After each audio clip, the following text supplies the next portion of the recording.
We are live. Thank you for joining. For replay viewers, thank you for joining. For those that are going to be in the live, make sure you click that subscribe button. I am live on YouTube, X or Twitter, and also Twitch as well. And so I'm going to give it a minute before anybody live that jumps in. It is what time is it? What time zone am I in? It is 3:45 my time, so it is 12:45 Hawaii time.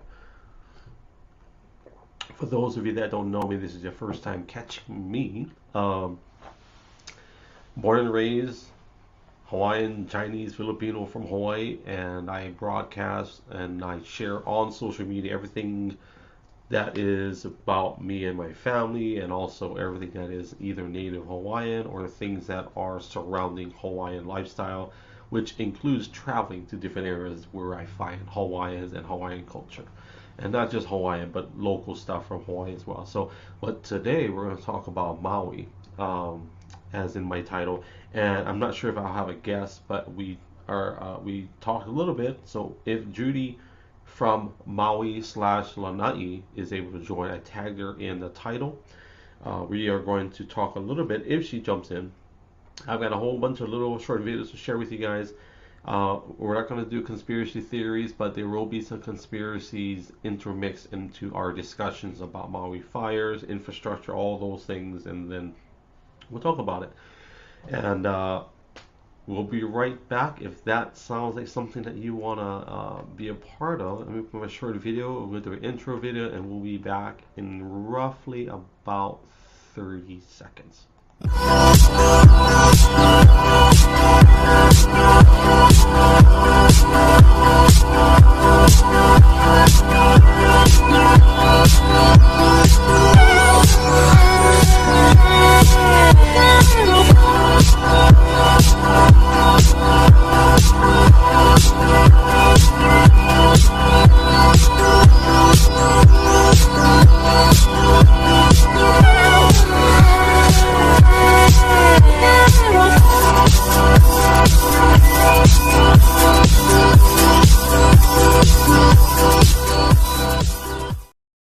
Okay, to all of my Twitter family, I forgot to mention I'm using a program or interface called StreamYard, and so with StreamYard, I'm not allowed to see my Twitter family, so I apologize if I didn't acknowledge you in a broadcast, but I see you on my tablet. I have my iPad right next to my screen, so thank you for joining. Make sure you click that follow button. Make sure, for those that are in this broadcast, tell me where you're watching from, what city, what state, what country. I may have people that are in different countries. I want to know where you're watching from.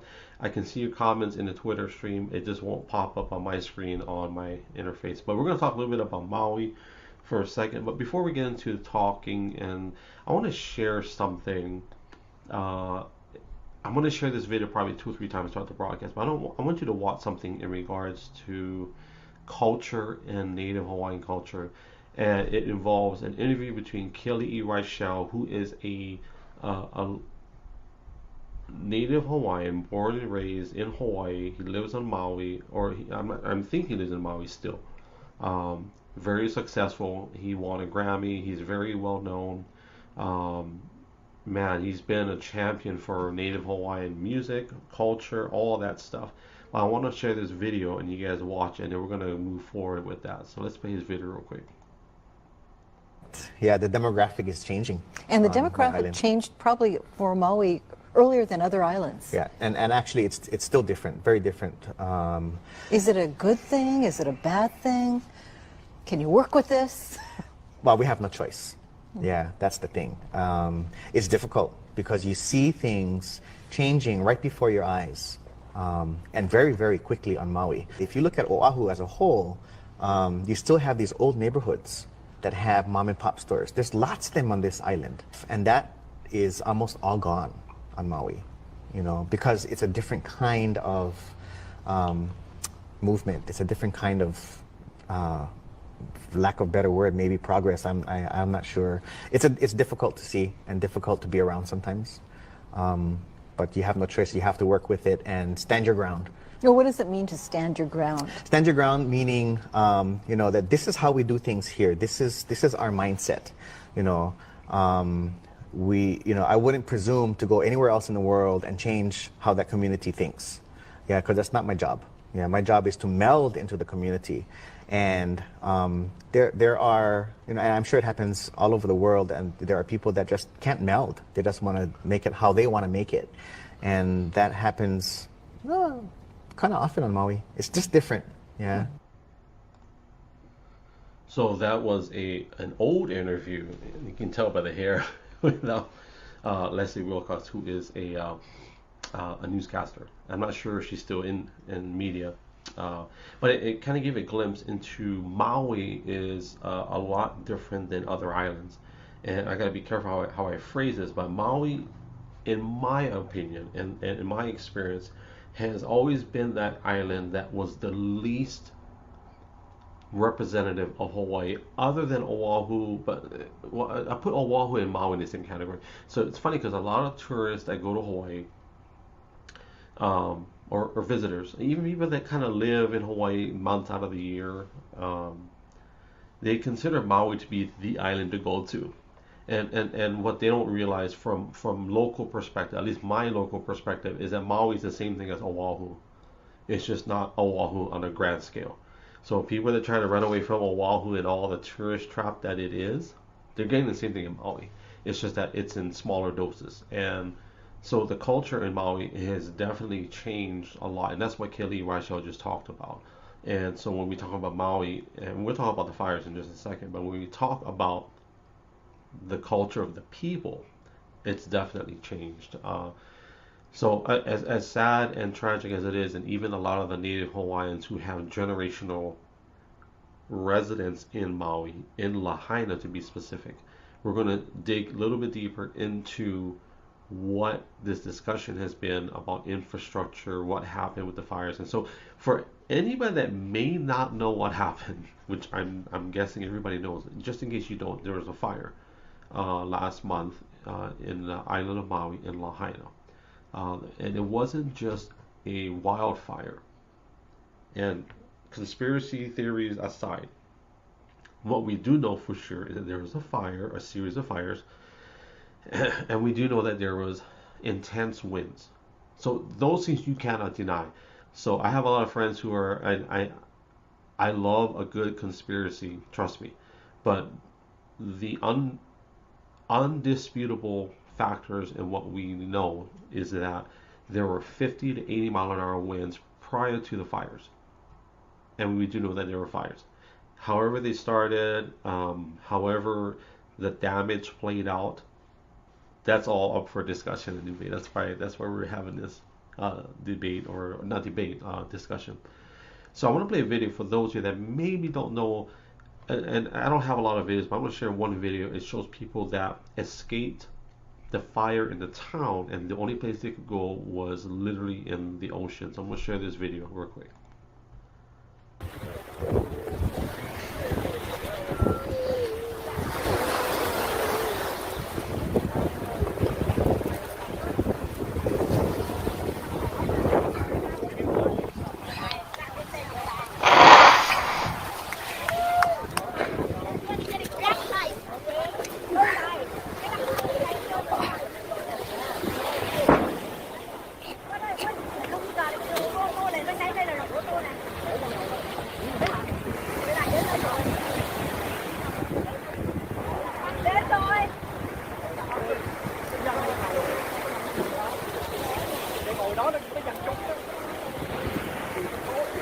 Mẹ ở ngoài tuốt ở ngoài biển ngoài ngoại á. Mấy gì? Ngồi đây có gì? Có gì? Ở ngoài ngoại á, nothing. So you can see they were on the reef or on the rocky section, but there were a lot of people that were swimming. And the reality is there was a lot of people that they recovered in the ocean, and we don't know how many they could not recover, meaning they drowned. And so I do know that. And guys, if I get my facts wrong, you guys can fact check me, but I'm going to speak in broad terms. So I know that they have a section of the bay where they are kind of filtering through in case anything, bodies flow through that area, not wash up, but maybe wash up, I don't know. So you see that in that video, just the severity of how the fires were. And so for anybody that doesn't know, like the severity of it all, everything burned, right? So everything burned, and I'm not going to rehash all of it, but everything burned, and literally almost everything. And you're going to find pockets of, I mean, there's crazy theories of blue paint, cars of blue paint, and it's good in a way that our mainland Ohana or mainland friends are so passionate about finding out the truth. But I'm going to talk a little bit about other things too, that finding out the truth is important, but also being sensitive to the families that are there, and they're not a political pawn per se, or they're not a political piece to be used in your social media so you can monetize it. And that's what's been happening. A lot of people have been getting paid and being monetized. They're monetizing their content using the people of Maui.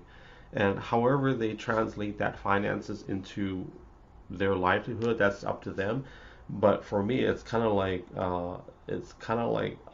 in Hawaii we say about ole. That means no, stop, no, do that. That's like kapu, you know. But and I say that because a lot of people have had these discussions. Oh, well, this is a direct energy weapon, and I'm not going to sit here and dispute yes or no or whatever. But people are entitled to their opinions. But I'm going to share the human aspect of it. And there's some reality side. I showed you guys a fire. I'm going to show you another video of, here's another one. I'm going to try to play these in order. Here's another video of a family that is talking about law enforcement. And just for disclaimer, I don't own these videos. These were all on public domain. And if anybody claims that this is your video, you're more than welcome to direct message me. I want to play this video. Shows the family. I think they're Samoan or Samoan, and they're talking about law enforcement and how they were directed in a certain way. But my son would say, Mommy, I think if I follow what the cops told me to follow, I think we won't have made it. Because when they go down, the cops told him to try down Front Street and follow along. And he turned early by Foodland. I thank him. I say, good Lord, you have a second thought about it. You know, sometimes we listen to the cops because they know more than we do, right? So the cops told him follow down Front Street and just follow the traffic. My son said, Mom, I never listened to the cops this time. I said, why? He said, when I came down, the car's not even moved. As soon as I find my way down to the stop sign by when you turn to Foodland outlet, I see that one is clear, Mom. I took that road. I don't know if the cops follow me, but something tell me to go that road, so he took that road. Come all the way to by Front Street apartment, Kahoma Place. He turned there and then he find his way out. And I thanks God that he gave him the opportunity to, you know. And he listened. So as you hear in that video, you hear how there were blockades, and there's two working parts of that conversation I want to have. One is anytime you have any type of emergency situation, and I'm not law enforcement, I'm not first responder, but I do have family that is. My wife is a certified, I don't even know the word, she could tell you. And I agree, Shirley on Twitter. I have Shirley on Twitter, and actually said that it's just adding salt to the wound, which I agree. You know, it is adding salt to the wound in regards to monetizing the videos from people of Maui, and for the sake of their channels. And I'm not going to point the finger. There's a lot of people, they're making money off of their ad revenue sharing. So if your video is getting 100,000 plays and you're getting paid for it, and that's your, you know, that's your kuleana, that's your prerogative. But going back to that video, we were talking about law enforcement, and whenever they block aid or they block certain sections, I can totally see that. Hey Roger, good to see you. I can see that, Roger, on YouTube. Thank you for checking in. I can see where, as a law enforcement official, they want to make sure that they preserve life, protect life as much as possible. Now, there is so many crazy negative theories, and I'm not going to highlight or focus on that, but I will talk about it. if for a moment that you subscribe to that mentality that this is all orchestrated and there's an evil forces at play, which is possible, I'm not going to be a proponent of that, but I'll have the discussion. What we're saying is that there's potential that officials were directing people towards their death. Okay, and if that's the case, well, who are these people? And I'm not going to say that that's what it is, but I'm not going to hide the fact that that's being talked about. What I will say though, from a legitimate, realistic perspective, so for those that don't know, I'm from Hawaii, born and raised. We go back quite a bit. We're temporarily living in Central Oregon. One thing I learned in Oregon, in the Pacific Northwest, in this whole region, they have what they call fire season. Like, I was like, what the heck is a fire season? So if any of you are here in the West Coast and you know what fire season is, give me a thumbs up or anything in the comments. You can say, I know what fire, or put fire emojis. I never heard of a fire season. Like, what the heck is that? After a few searches and researching, what I found out is that it is a legitimate season where things burn, whether it's naturally or what they call prescribed burns. And the last number I checked, there was about 11,000 firefighters, volunteers, all those that are required to service this area in the event of fire season. That's not including vendors. So if you don't know that, Sacramento in the house, yes sir. So fire season is privatized. A lot of privatization, meaning if I have a porta potty business, or if I have maybe food vendors, I believe that somebody can fact check me, but you can bid for a contract to be of service to these 11,000 men and women who are part of this infrastructure to battle fire season. I didn't know that. So this is I want to say a multi-billion-dollar industry, just the fire industry in itself. Tons of money every year. And some good points being made on Twitter where they're saying that fire is more prevalent during certain times, in which here I think heavily in August, July, August, sometimes September. But it's starting to rain early this year. So I say all that. 11,000 people involved in fighting fires. And they're professionals and they do it every single year. And they still cannot manage the fires to the point where it keeps the smoke out of the cities. And some of them, they let the fires burn because it's just not financially feasible or logistically possible to contain a fire. Now let's go to Hawaii. And you can fact check me. On some of those fires are suspect, I agree, on Twitter. So in Hawaii, in Oahu, where there's 1 million people, okay, at least 1 million, because probably more. Actually more when you add visitors, because Hawaii gets around 16 million visitors a year. Oahu getting a bulk of that. Let's just say it gets 1 million visitors a month, okay? And it's a revolving door. So we're not saying there's 2 million on the, I don't know, but I'm pretty sure it's not 2 million on the island at any given time. So let's just say a population of Oahu is about 1.2, 1.3 million with visitors and residents. We only have 44 fire stations on that island. 44. Now let's go to Maui. Maui only has 10 fire stations. The last time I checked it, only 10 fire stations. Let me ask you a question. The last time that you've seen a fire? Yeah, Portland too, Shirley. I'm talking about fires started by homeless. But I want you guys to be fair. Imagine or remember the last time you saw a fire at a house, not in a forest fire, and not in a windy hurricane blaze like Oahu or Maui, but imagine a house fire. The house is lit up. How many fire engines did you see? 1, 2, maybe 3. I would argue to say we would see a minimum of 2 fire engines with about maybe 10 to 12 firemen fighting a blaze, maybe. And somebody can always fact check me. I'm saying all that to put it into perspective. If we need 3 to 4 fire engines to fight a singular fire on a singular home structure with just a normal situation of a house fire, how in the world did we expect the first responders to handle a blaze in a city? And now I understand why there's so many people posting all these different theories on what really happened and all that stuff. And I'm not going to say that, but I want to put everything out there and we have the discussion. You think about it.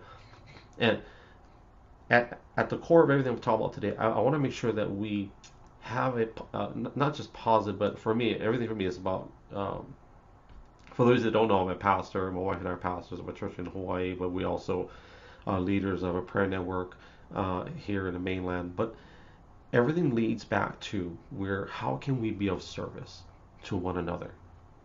At the end of the day, you can do your social fighting over government issues and all that, but I want to share another video. Let me see if I can share the right one. There's so many videos I have, and this is in regards to what's been happening aftermath. So I'm going to share this video. Plots of land. It is disgusting. We have real estate investors and speculators going around calling our victims, offering to give them cash and buy their property. It is disgusting. It's a land grab. And I know that our Lahaina community, we are resilient and we will do whatever it takes to protect Lahaina. And that's one of the big concerns as they search for the missing and the dead is that Lahaina doesn't lose its spirit, right? That people from the outside don't come and rebuild and turn it into a tourist mecca. We've already been displaced enough, and we plan to have a seat at the table in rebuilding Lahaina and ensuring that the rich cultural history of Lahaina is protected and that the multi-generational families get to come back home. So I can't account for every video that showed something like that, but I do know that there are documented incidents like that where people were contacted, and that really so me and my wife, and we have passionate discussions almost every day about that, and we get angry, and we don't get angry at each other, but we have those real discussions. And we didn't even talk about the death toll yet. I don't even have a video for that, but I don't think I could upload it. But there was at a time feared 2,000 missing, unaccounted for. The media is telling everybody that there's about 115 confirmed dead.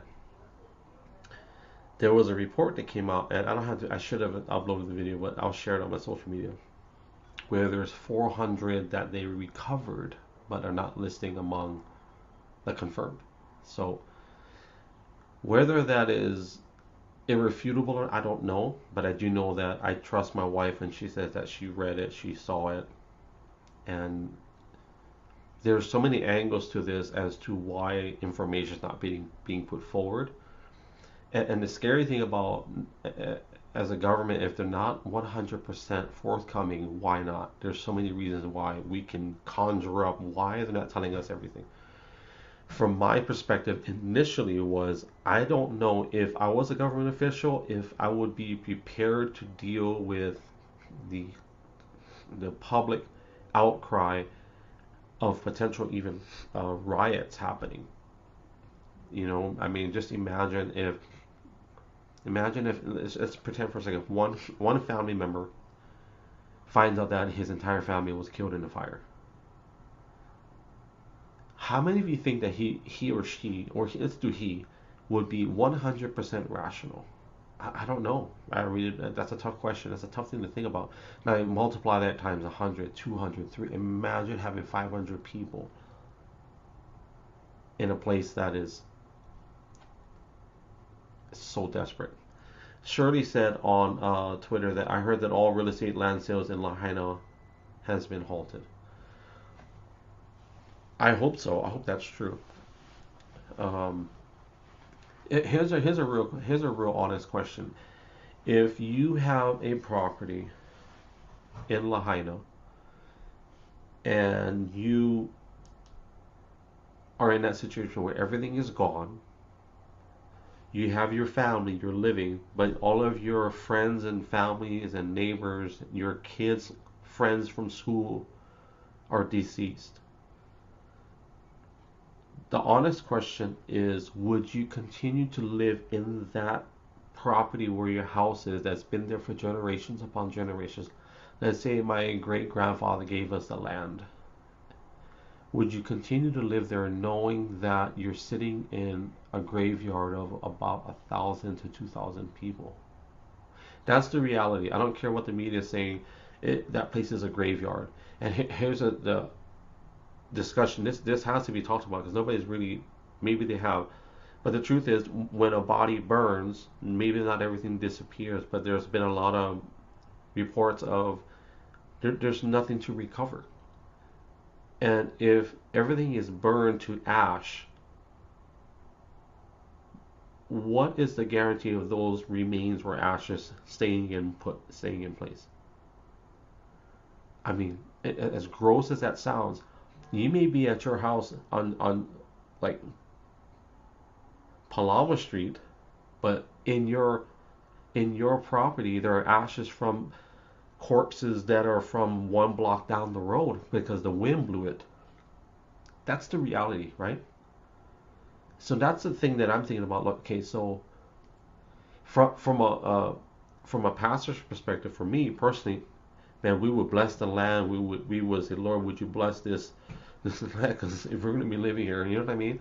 And so, but from a perspective of, okay, so what if you had an opportunity to relocate your family, stay in Hawaii, obviously, but maybe someone was able to bless you with a much more lush tropical piece of property? Because if you don't know, Lahaina was not tropical.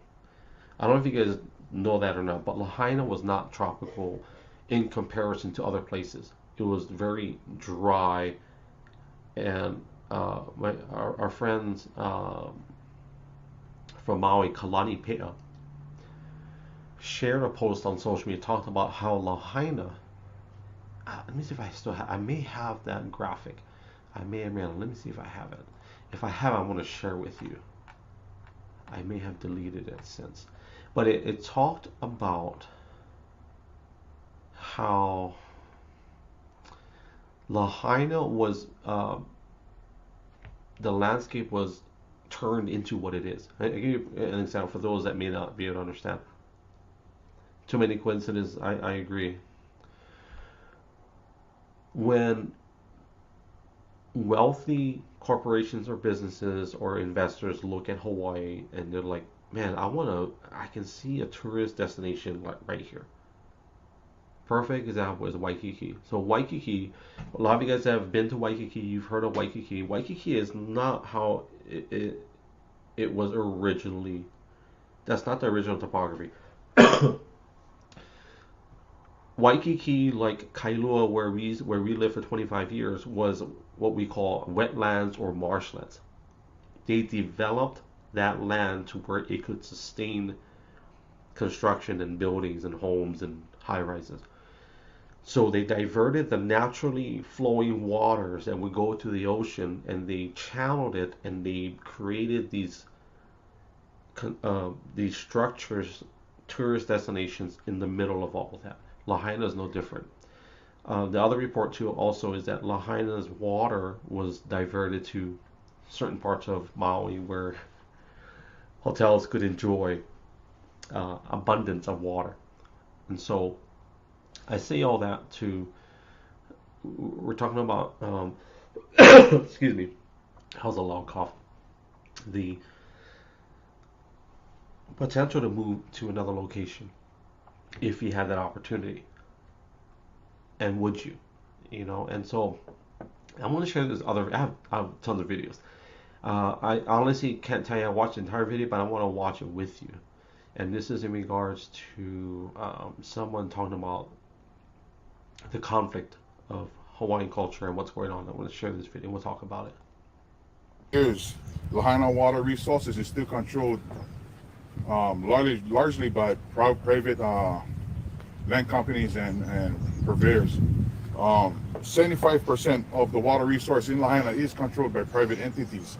Only 25% is controlled by the county government.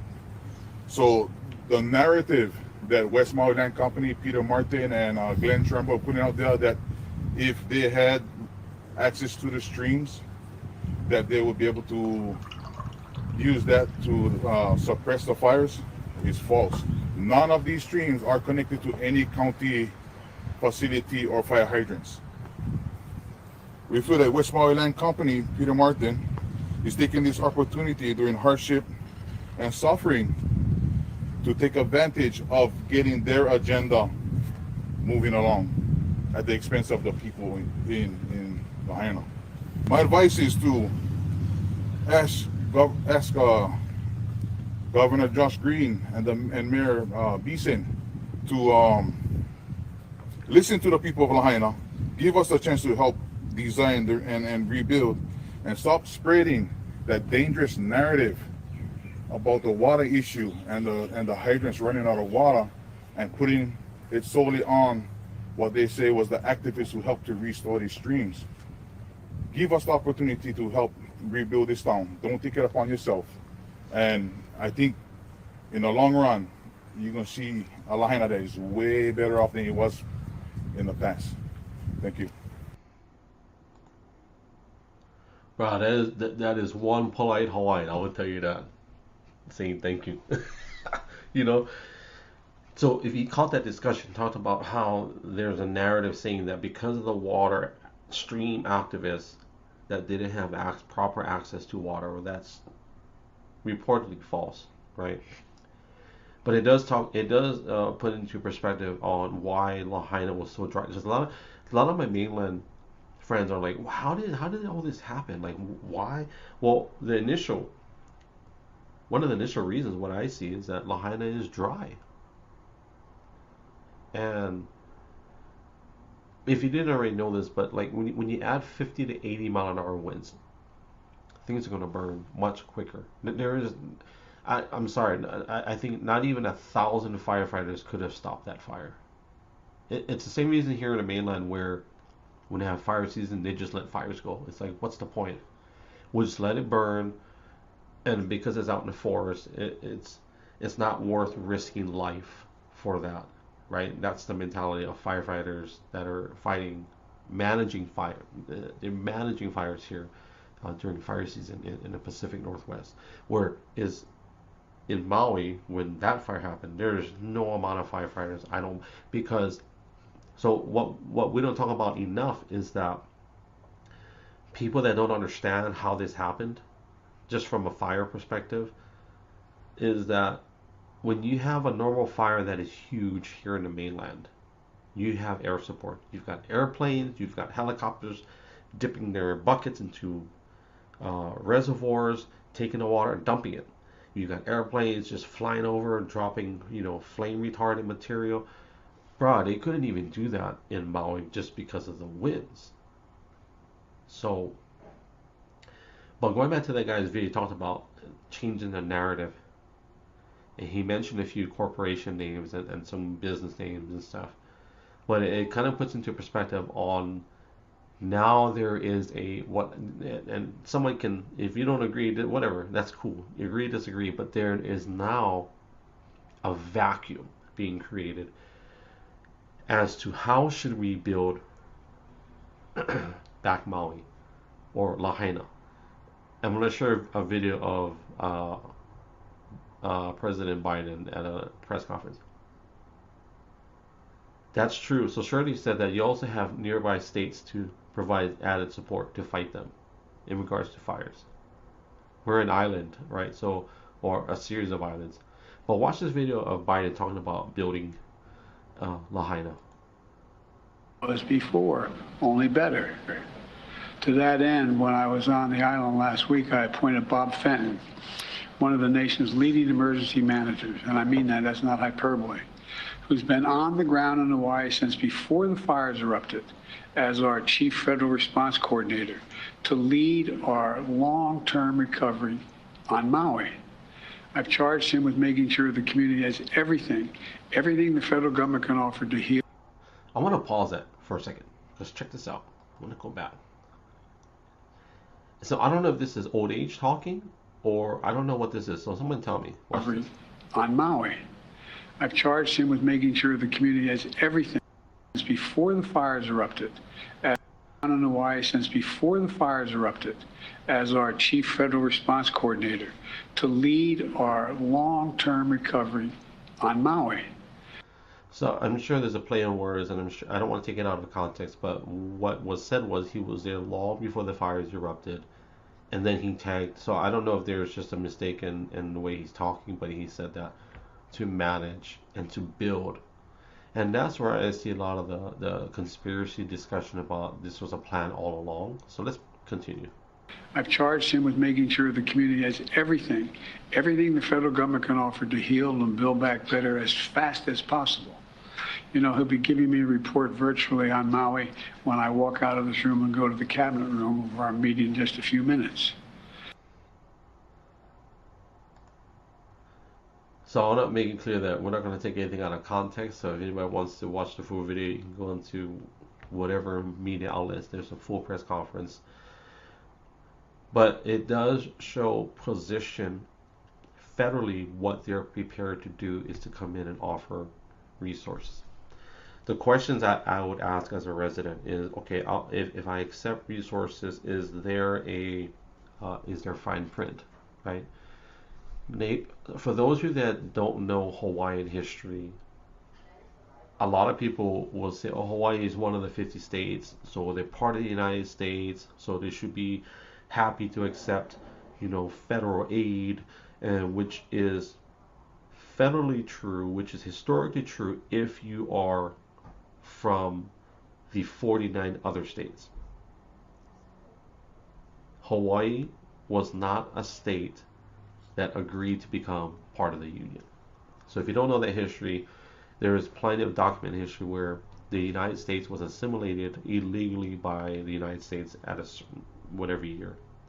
And to make amends, President Bill Clinton in 1995 signed an official letter of apology, made it a big deal, and went public with it. And so I say all that to preface, to put into perspective why Native Hawaiians may be suspicious about receiving financial aid from the federal government. And the $700, whatever it is, for whatever reason, I'm sure it helps a lot of families. It's going to help. The other question I would have is, what is the fine print? What is the, and I get it. Some of us agree or disagree if the federal government should come in and help or not. I don't.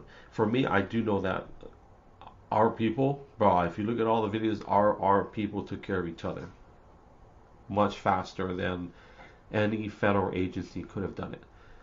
To the point where there's so much resources just from local people, local families, local businesses, that they have more than enough of stuff, materials. Now there's still some other needs that are required, which leads to my next video, how Oprah and The Rock teamed up to form a fund to provide money.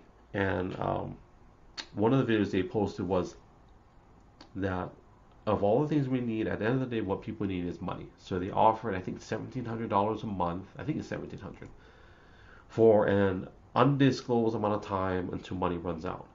So it's kind of indefinite. So if money keeps coming in, so one donated 5, another donated 5 million, and the accuracy of the donation, I don't know. But I'm gonna play a video that Oprah made on her social media. Let me play it for you.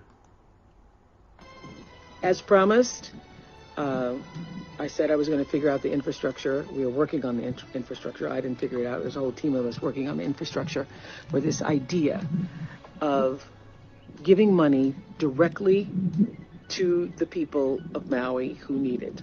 So this idea came from a story I read about Dolly Parton, who did the same thing in Gatlinburg when the fires destroyed so many homes there.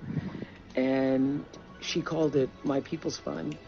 and was able to give people money for 6 months. And so we're following in Dolly's footsteps, not able to wear her shoes, those high heels, but following in Dolly's footsteps.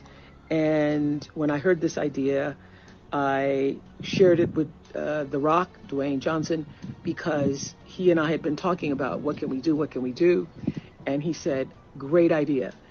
And so we have put together the team, the infrastructure is in place for your donations now to help the people be able to have their own money, have their own agency in making decisions about what matters to them at this time. This isn't going to solve all the problems, but it certainly will help to be a bridge in people's lives at this moment. And as I've gone around to shelters and talked to people about what do they need, they don't need a lot of red tape. They just need to be able to have access to funds. And so that's what this fund is intended to do. And I'm calling on all of you insiders who've asked me, how can you help? And you've been so empathetic about what's gone on here and sending us your prayers. We appreciate your prayers. We also would much appreciate a donation to the People of Maui Fund. Dwayne and I put in $10 million to start the fund.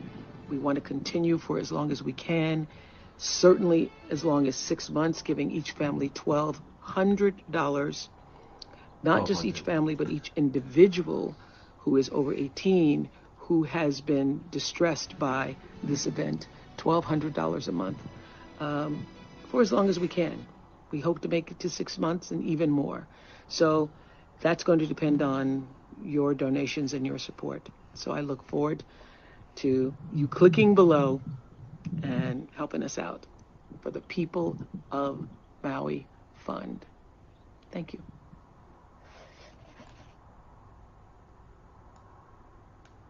So that is from Oprah Daily.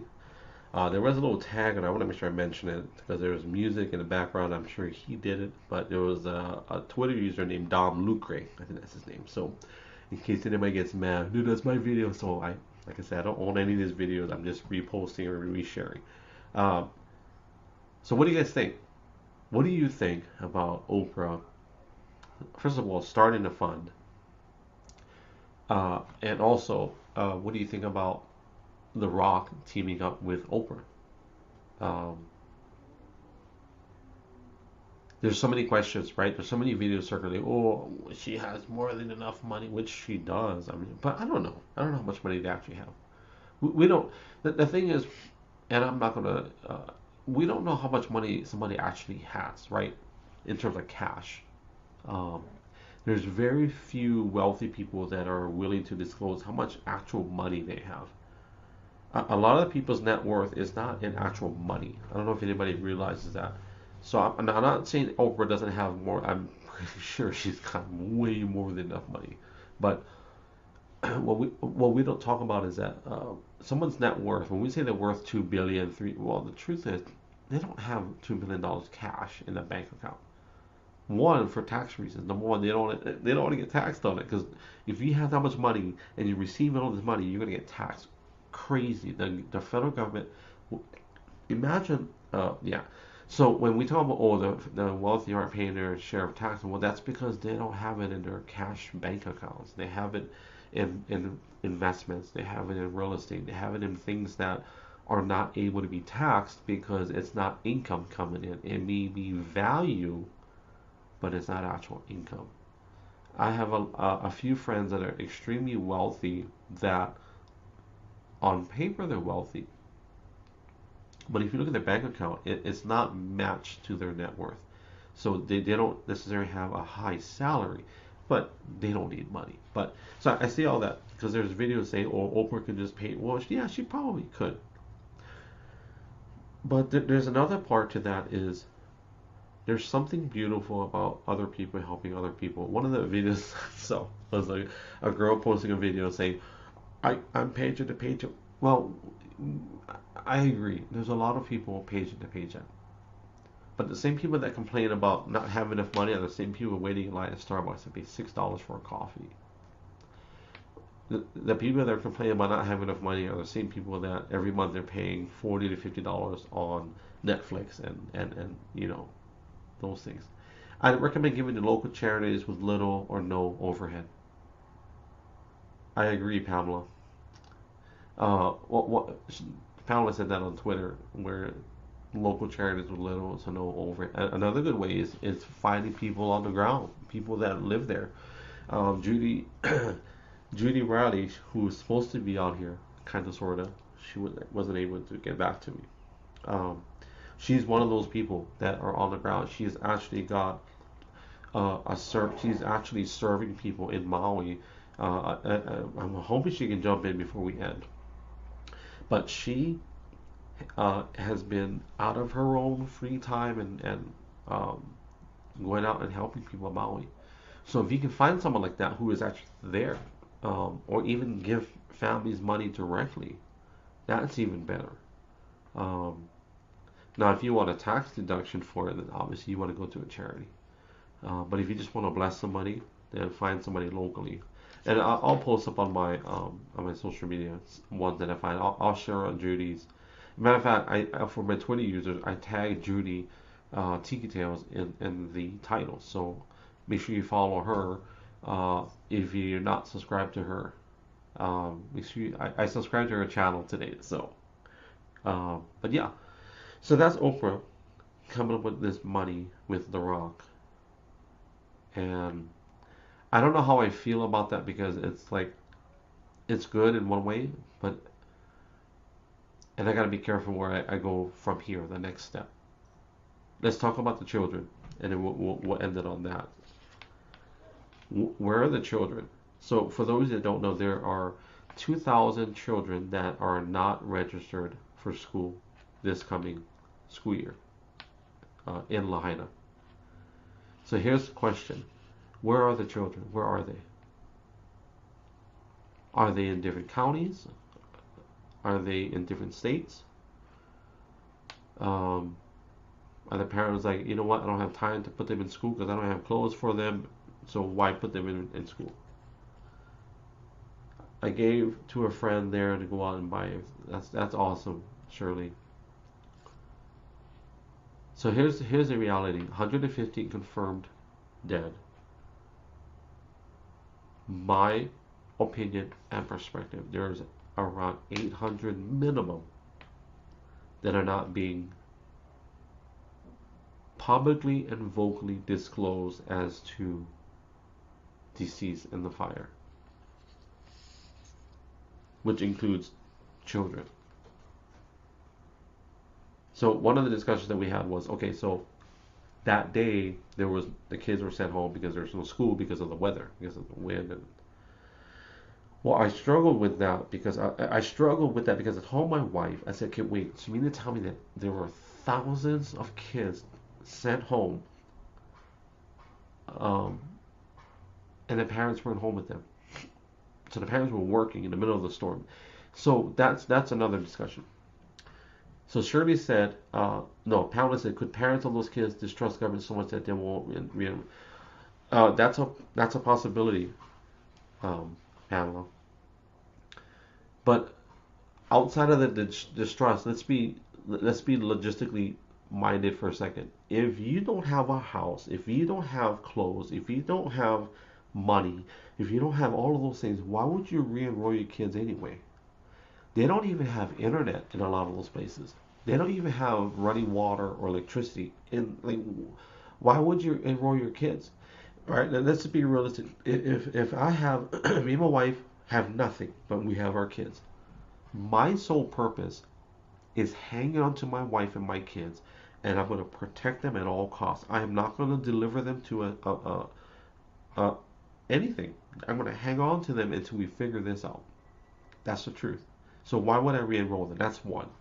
But the other question is, okay, whether that's true or not, what about, let's say out of the 2,000 kids that are not re-enrolled, let's just say out of that, my wife and I were having this discussion, let's say 50% of that is what we just said.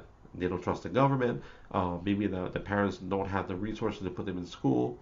Okay, what about the other 1,000? Where are they?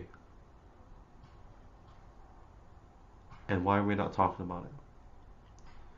I think it's safe to say that we're all not stupid. We're not foolish. We do know that the number of 115, we know that's a fake number. That's not even real. That's like, we know it's much higher than that.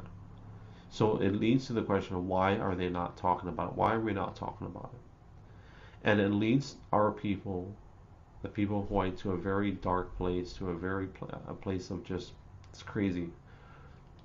And putting on my pastor hat, it leads me to the place where we've got to find that place where, whether you believe in God or not, there is a peace that He grants to all of us that it surpasses all of our understanding of what peace really means. And that's something that our people definitely need. They need to have that peace that only God can bring. And there's a lot of moving parts to this story. There's a lot of moving parts to this tragic event. I want to play one more time this video. Well, I'm going to save it for the end because I want to continue that discussion about the missing children and adults as well. So if we know the 2,000 are not re-registered, let's say 50% of that is they don't trust the government, they don't want to re-enroll the kids, maybe they don't have resources. So let's say 1,000. Okay, out of that 1,000, maybe another 200 to 300 are off island, because that's there's reports of that where people were flown off island to get to safety and to get a better place. So let's drop it down to 700 or 600 children that are unaccounted for. Where are they? Are they deceased? Are they in Lahaina? Where are they? And that's where this gets really deep. And I'm not here to point it to any particular theory or discussion. That's for you to decide. That's for you to go out there and look it up and research it.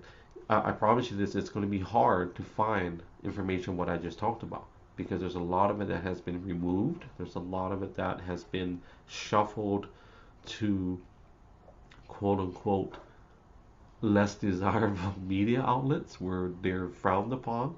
But I promise you that there is information out there that you can find on your own. And I lead it to this is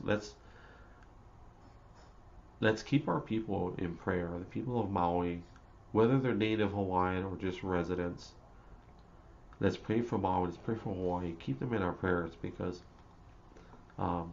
there's a statement that Oprah said. I'm going to make fun of this one. Oprah said, thank you for sending your prayers to us. I'm like, wait, first of all, I don't send prayers to you. So I'm going to put on my pastor's hat for a second. If anybody tells you, hey, I'm gonna send my prayers out to you, no, we don't send prayers to you or to people. Our prayers go, you can say up if you want to, but our prayers go to Him. So I don't pray to Oprah. I don't send Oprah my prayers. So you know what I mean. So, but let's keep the people of Maui in prayer, the people of Hawaii in prayer, because it's not just Maui, it's not just Lahaina. We have family in Maui that are not in Lahaina that are directly affected just because of just the whole culture of the island is wrecked. It's not just Lahaina. We have 2 family members that lost their homes in Lahaina. So it's real. It's legitimately connected to us. We're not just to be clear, guys. I'm not just some guy that lived in Hawaii. I'm from Hawaii, born and raised, from the Big Island. Lived in Kailua for 25 years. Friends and family in Maui. My dad's has a lot of family in Kauai. So we're not just like trying to attach ourselves to something so we can get notoriety or get noticed. No, that's our people. That's our family. That is our, you know what I mean? So, but anyways, I lead it all to this. I'm going to play the Kili Iraisha. I'm going to close it out with this. Before we go to all of that, I want to challenge you guys to look things up and repost this, share this out on your social media outlets. Don't let this discussion stop here, because it needs to continue. It's not trending anymore, at least in most major social media. But let's keep it trending, because it's not over. It's going to be years, and all these people need our help and resources and all that. So I'm going to play this video about the culture of Maui. This is an old interview, okay? And we'll talk about it and we'll close it. Okay, you're correct. Yeah, the demographic is changing. And the on demographic island. changed probably for Maui earlier than other islands. Yeah, and actually it's still different, very different. Is it a good thing? Is it a bad thing? Can you work with this? Well, we have no choice. Yeah, that's the thing. It's difficult because you see things changing right before your eyes, and very, very quickly on Maui. If you look at Oahu as a whole, you still have these old neighborhoods that have mom and pop stores. There's lots of them on this island, and that is almost all gone on Maui, you know, because it's a different kind of movement. It's a different kind of lack of better word, maybe progress. I'm not sure. It's difficult to see and difficult to be around sometimes, but you have no choice. You have to work with it and stand your ground. Well, what does it mean to stand your ground? Stand your ground meaning, you know, that this is how we do things here. This is our mindset. You know, I wouldn't presume to go anywhere else in the world and change how that community thinks. Yeah, because that's not my job. Yeah, my job is to meld into the community.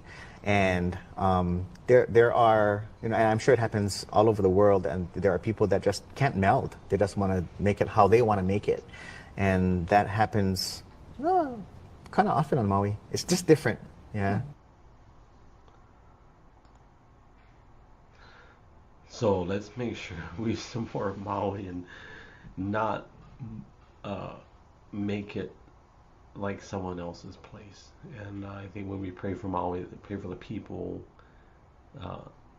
the indigenous population, the people that have been there for generations, that is their home, and not to allow the building back of their home to something better in what an outsider's opinion. There was a discussion that said that I think it was a Rock. He said, you know, we spoke with cultural leaders, generational people, generational families, spoke to people in the community.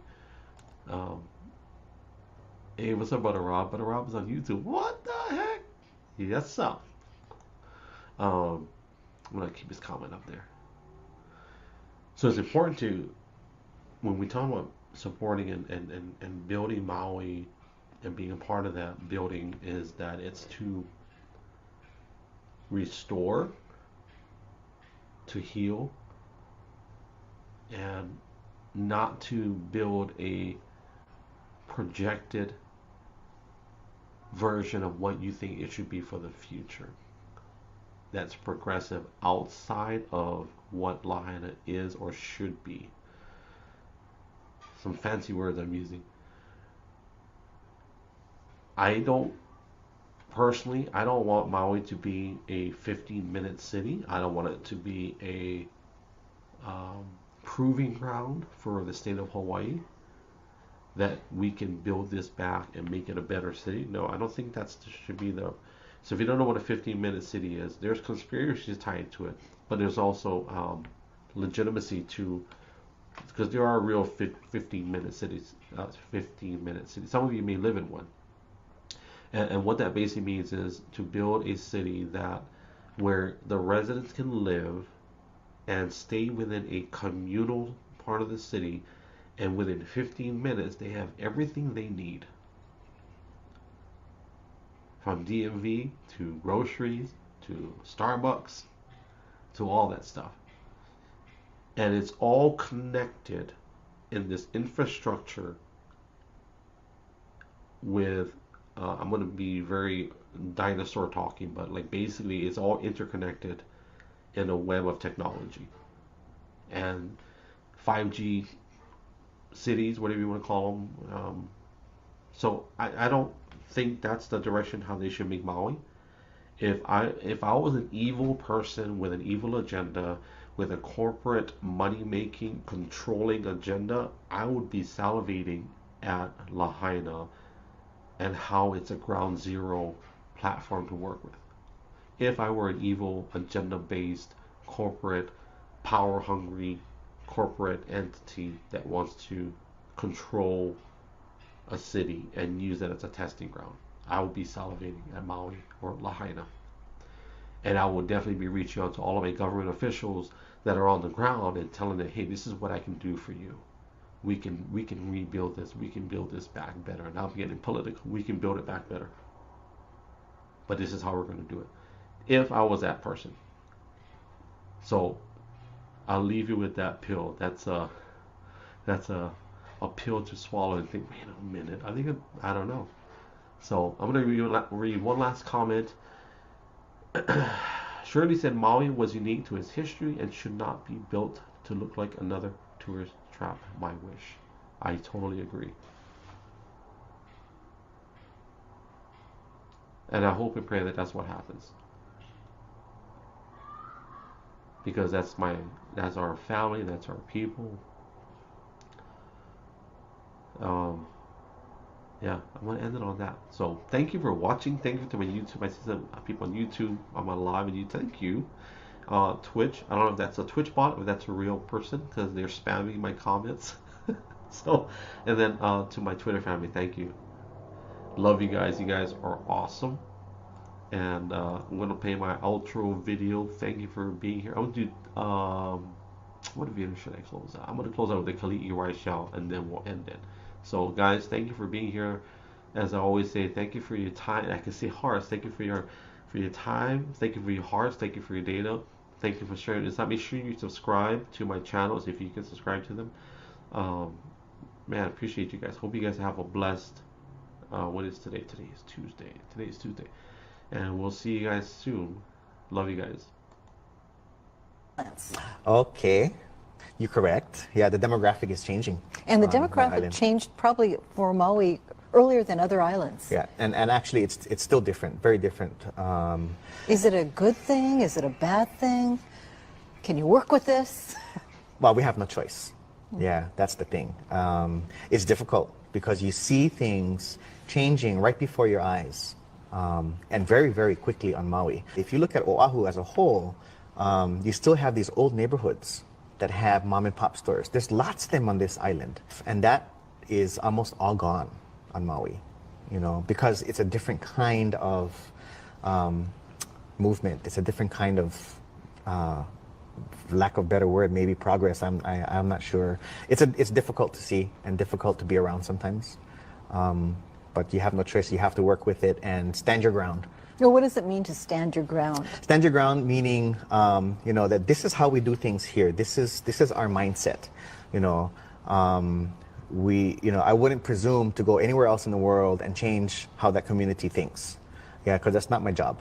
Yeah, my job is to meld into the community, and there are, you know, and I'm sure it happens all over the world, and there are people that just can't meld. They just want to make it how they want to make it, and that happens. Kind of often on Maui. It's just different.